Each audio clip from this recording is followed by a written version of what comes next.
कक्षा 10 के सभी छात्रों का मेरे चैनल में हार्दिक स्वागत है। आज मैं उपस्थित हूँ आपकी हिंदी पाठ्य पुस्तक पाठ 4 बिहारी लाल, और इनके जो दोहे दिए हैं इसमें भक्ति परक और नीति परक वो आप पढ़ चुके हैं पिछले अंक में। आज आपका अभ्यास प्रश्न है, तो आइए प्रारंभ करें। कवि परिचय एवं कृतित्व पर आधारित प्रश्न। तो पहला प्रश्न है, कविवर बिहारी का जन्म कब और कहाँ हुआ था? तो कविवर बिहारी का जन्म 1603 ईस्वी में ग्वालियर के पास बसुआ गांव, जो कि मध्य प्रदेश में है, हुआ था। बिहारी का जीवन परिचय देते हुए उनकी शैली पर प्रकाश डालिए। तो कविवर बिहारी का जन्म 1603 ईस्वी में ग्वालियर के पास बसुआ जिले में हुआ था, जो कि मध्य प्रदेश में है। और इनके पिता का नाम पंडित केशव राय चौबे था। बचपन से ही ये अपने पिता के साथ ग्वालियर से ओछा नगर आ गए थे। यहाँ पर बिहारी ने आचार्य केशव दास के पास काव्य शास्त्र की शिक्षा प्राप्त की। कुछ ही समय में वे काव्य शास्त्र में पारंगत हो गए। बिहारी को अपने जीवन में जितने कटु अनुभव प्राप्त हुए, उतने शायद ही हिंदी साहित्य के किसी अन्य कवि को प्राप्त हों। फिर भी जीवन की सारी कटुता पीकर इन्होंने हिंदी साहित्य को अमृत ही प्रदान किया। और ये बिहारी जो थे मिर्जा राजा जय सिंह के आश्रित थे, अर्थात उनके दरबार में रहते थे। तो इस प्रकार से इनका ये संक्षिप्त जीवन परिचय हो गया।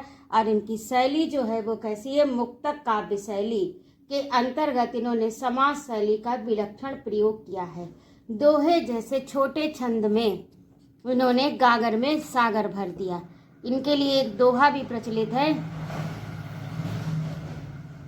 इनके लिए एक इनकी जो काव्य पर विशेषता को प्रकट करता हुआ एक दोहा भी प्रचलित है, और जिसमें कहा गया है कि देखन में छोटे सतसैया के दोहरे जीव नाविक के तीर, और देखन में छोटे लगे भाव करे गंभीर। यानी इतने छोटे छंद में इन्होंने इतनी सुंदर बातें कही हैं जो कि किसी के दूसरे के लिए अत्यंत कठिन हो सकता है, उसको इन्होंने बहुत सरलता से कह दिया। जीवन दर्शन, भक्ति परक, नीति परक, बहुत सुंदर सुंदर इनके दोहे हैं। और 700 दोहों की एक पुस्तक इनकी सतसई है, जो सतसई नाम से प्रसिद्ध है। इसके कारण इन्हें हिंदी साहित्य में बहुत उच्च स्थान भी प्राप्त है। बिहारी का हिंदी में स्थान निर्धारित कीजिए। बिहारी का हिंदी में उच्च स्थान है। तथ्य परक एवं काव्य सारांश पर आधारित प्रश्न। तो पहला है, श्री कृष्ण जी की हरे बांस की बांसुरी इंद्रधनुष के रंग वाली क्यों हो जाती है? क्योंकि उसमें भगवान के पट वस्त्र का पीला रंग, उनकी श्यामलता, उनकी ओठों का लाल रंग, और बांसुरी जो है वह स्वयं हरे रंग की है। और पास में राधिका जी का गौर वर्ण। तो कई वर्ण जो हैं, कई रंग उसके ऊपर प्रतिबिंबित होते हैं, और उसके कारण जो हरे रंग की बांसुरी है वह इंद्रधनुष के समान हो जाती है। श्याम रंग में डूबने को से चित्त उज्जवल हो जाता है। विरोधाभास स्पष्ट कीजिए। देखने में तो ये अगर शाब्दिक अर्थ देखा जाए तो काले रंग में डूबने पर कोई भी सफेद नहीं होता, ये विरोधाभास यहाँ पर अलंकार है। लेकिन प्रेम में, श्याम के प्रेम में डूबने पर जीव संसार के भव बंधन से मुक्त होकर उज्जवल हो जाता है। यानी उसके अंदर सांसारिक विकार नहीं रहते, वह ईश्वर के अत्यंत समीप पहुंच जाता है जो श्याम के रंग में डूबता है, अर्थात ईश्वर से प्रेम करता है। श्याम रंग का किन दो अर्थों में प्रयोग हुआ है? यहाँ कौन सा अलंकार है? तो यहाँ पर विरोधाभास अलंकार है। और श्याम रंग का किन दो अर्थों में? तो एक तो श्याम रंग यानी भगवान कृष्ण का जो श्यामला रंग है, और दूसरे श्याम रंग से प्रेम से तात्पर्य है, क्योंकि जो श्याम के रंग में रंग जाता है, अर्थात उनके प्रेम की माधुरी में डूब जाता है, वह उसका हृदय अत्यंत उज्जवल हो जाता है, विकारों से रहित होकर। किसी राज्य की प्रजा का दुख कब बढ़ जाता है? बिहारी ने अपने कथन की पुष्टि में जो दृष्टांत दिया है उसको स्पष्ट कीजिए। तो किसी राज्य की प्रजा का दुख जब बढ़ जाता है जब उसमें दो राजा राज्य करते हैं, और उसमें दृष्टांत इन्होंने सूर्य और चंद्रमा का दिया है कि जब सूर्य और चंद्रमा एक राशि में आते हैं तो संसार में सबसे अधिक अंधेरा होता है, क्योंकि दो राजाओं के राज्य में सबसे अधिक अंधेरा होता है। इसी को इन्होंने अपने दोहे में कहा है।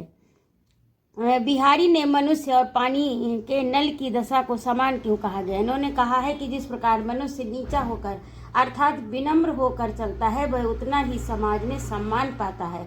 उसी प्रकार पानी की भी प्राकृतिक स्थिति यही है कि जो जितना नीचे जाएगा उतना ही, जो नीचे होकर चलेगा वह उतना ही ऊपर पहुंचेगा।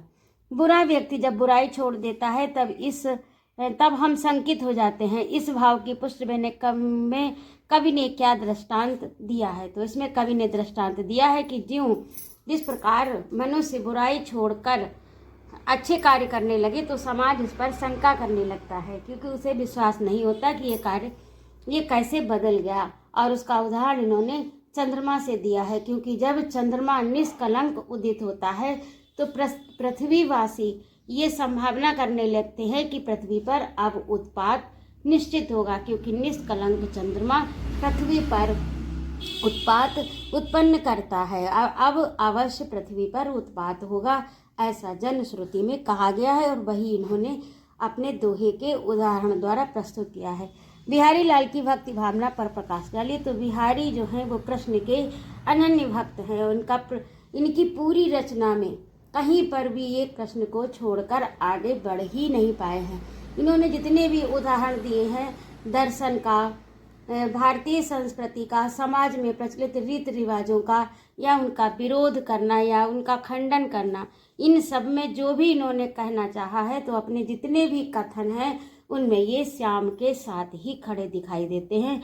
तो इनकी भक्ति भावना उच्च कोटि की है। बिहारी ने अपनी रचना के लिए छोटे छंद का चुनाव किया और उसी में विस्तृत भावों का समावेश करके गागर में सागर भर दिया।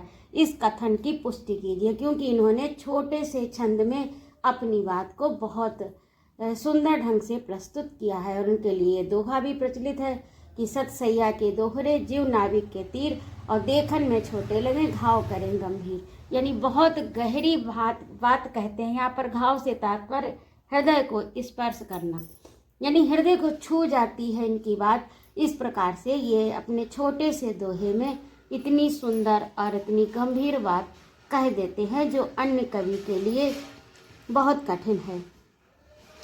तो इस प्रकार से ये आपके प्रश्नोत्तर हो गए। अब पद्यांश व्याख्या। निम्नलिखित पंक्तियों को संदर्भ सहित व्याख्या कीजिए, उनका काव्य सौंदर्य भी स्पष्ट कीजिए। तो मैंने पढ़ाते समय प्रत्येक दोहे का रस, छंद, अलंकार, भाषा शैली और जो भी उसमें है साम्य भाव वगैरह सब बता दिया है। तो आप मेरा पिछला अंक जो है, पिछला भाग देखिए, आपको इसी चैनल पर प्लेलिस्ट के अंतर्गत प्राप्त होगा। तो उसे जब आप देखेंगे तो आपको प्रत्येक दोहे के साथ उसका मिल जाएगा काव्य सौंदर्य। तो उसे आप देख लीजिए और इनका अर्थ भी मैं बता चुकी हूँ। संदर्भ सहित व्याख्या। प्रसंग पूछा नहीं जाता परीक्षा में, और संदर्भ जो है वो सबका एक ही होगा कि प्रस्तुत पद्यांश हमारी पाठ्य पुस्तक हिंदी काव्य खंड से पाठ 4 बिहारी लाल पाठ से लिया गया है। और इसमें क्या क्या बताया गया है उसके बारे में लिख दीजिए, और उसके बाद उसका भावार्थ और काव्य सौंदर्य इसी तरह से लिखा जाएगा।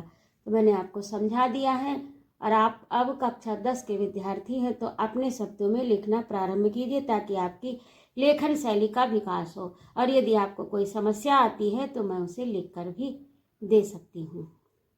और इसके बाद में काव्य सौंदर्य बोध। नीचे बिहारी का एक छंद दिया गया है, उसकी मात्राएं गिनिए और इनकी संख्या को चरण के सामने लिखिए।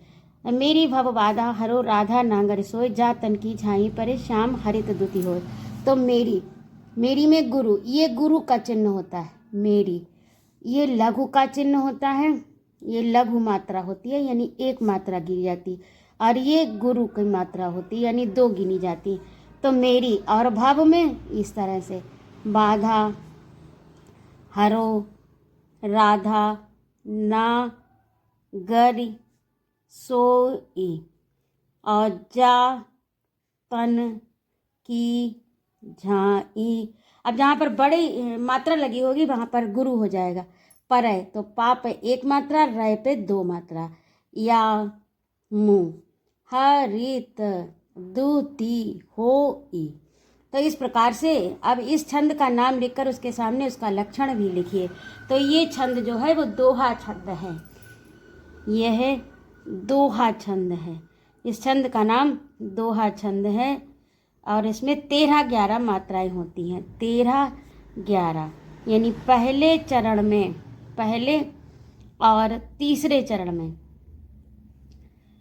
पहले तीसरे चरण में 13 मात्रा और दूसरे चौथे चरण में 11-11 मात्राएं होती हैं। 11-11 मात्राएं होती हैं और ये इस प्रकार से 4 चरण का, जैसे मेरी भव बाधा हरो, तो मेरी में 4, भव 2, बाधा 4, 4 4 8 2 10, हरो 11 12 13। यहाँ पर देखिए ये यति लगी है, यहाँ पर रुकना है। राधा 4 और 2 6 2 8 9 10 11।